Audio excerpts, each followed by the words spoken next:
tragic natural disaster, and we have lost many lives. And recovery effort is underway in Japan, and we do have some serious power outages that might affect our data center industry as a whole. And concerning the data center industries, luckily we did have many earthquake prevention mechanisms.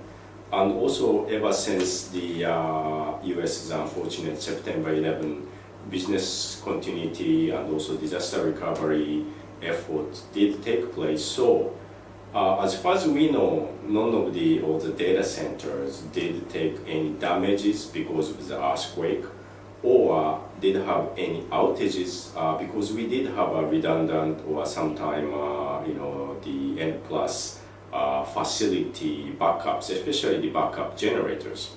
So many of the data center did run and is running, and the Japanese data center at the design and also operation capability wise, we passed this serious disaster.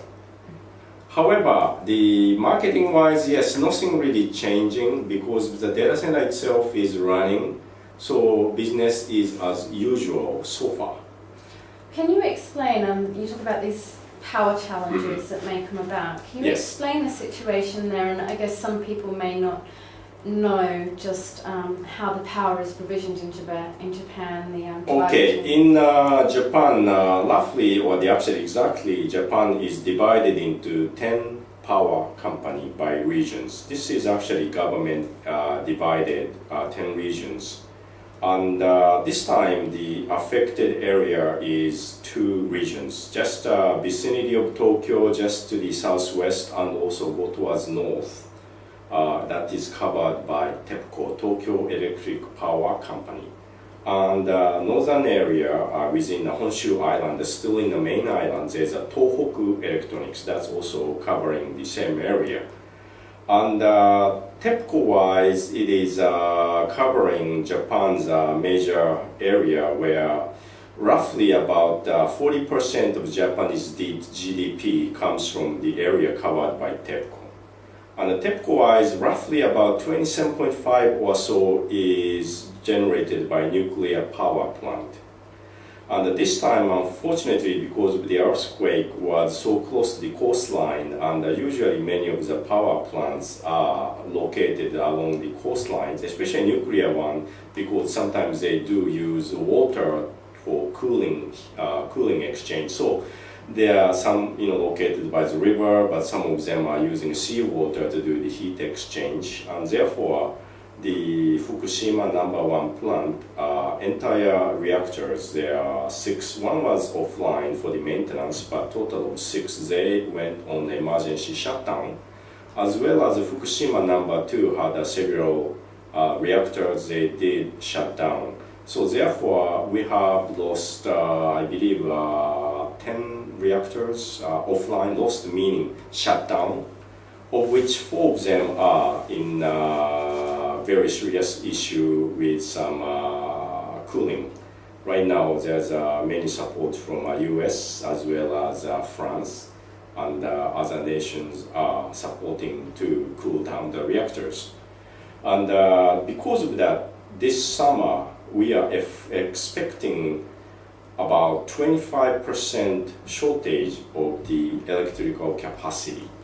There's changes that are being proposed for June, aren't there? That Yes, could affect data center yes. operators. This is talking about June till about end of September. Maybe that time we are very hot. And last summer we had the hottest summer in the last several years.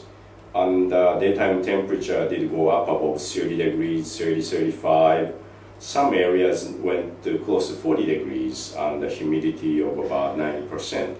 So the demand on air conditioning by the use of the household or the commercial buildings, they are going up. And also in the city of Tokyo-wise, because of it's a city with asphalt road, so the heat gets sustained by the ground. So therefore, at nighttime it doesn't cool off. So therefore, even at nighttime they use air conditioning. So therefore, the whole town is heated up throughout the summer.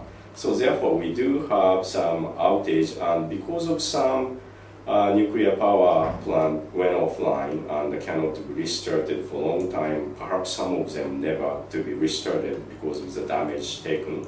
So therefore, we do have 25% shortage. So what happened was the Japanese government did put in mandatory requirement. This is still at the bill stage. It's not going to be affected. By the end of April, they said they will become mandatory law, or trying to make it a law, to industry, the heavy user, to reduce by 25% of usage. So therefore, the data center-wise, as we all know, cannot reduce the 25% electricity usage, daily peak usage, unless you shut off, say, 1/4 of your machines and facilities. But everybody's running. So that is very difficult number to reach. So therefore, some ingenuity is being considered by the data center industry as a whole. And the majority of the data center do have backup generators, or I would say all the data center do have backup generators.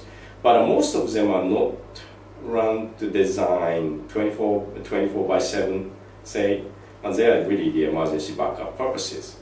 So therefore, if you keep running for 7 days, 14 days, of course, maintenance issue and also the failure rate might go up. So therefore, that is some concerns. And also, by running backup generator, the fuel cost, that will be equivalent of 3 times higher than buying it from the grid. That's for the entire, yes. talking about for the entire Yes, period yes. as well. So if that's the case, yes, now Japanese government is asking the peak hour to be 10 a.m. to 9 p.m. and try to reduce 25% of heavy users usage by 25%, that time frame. So therefore, one thing is that if the data center go completely backup generator for 12 hours, maybe 24 hours, but you do it, say, every 4 days. You run 3 days with a full 100% grid power, and 1 day you run full day with backup generator, and in an alternate cycle, so that if we have a 4 data center vicinity, you talk as a data center regional consortium, I go offline, run by the generator for 1 day, you go offline next day, and so on for every 4 days, and that will yield a 25% reduction, and at the same time, you only do it every 4th day. So therefore, you could sustain it better. So that is one suggestion is being proposed by the Japanese data center industry. So that it's really looking at the industry as a whole, yes, and the Japanese Data Center Council representing all data center owners and putting these cuts across. Yes, all. yes, and that hasn't been accepted by the power company or the government. This is actually early stage of suggestion stage, proposal stage, and otherwise, if you do it by yourself as one standalone data center, or the one company owning a few data center, you might not be able to do such a goal. So therefore, the data center industry-wise, this is a state of emergency for the whole country, and therefore we must keep going with the data center. So we are trying to come up as a whole industry to do the power usage restriction of 25%.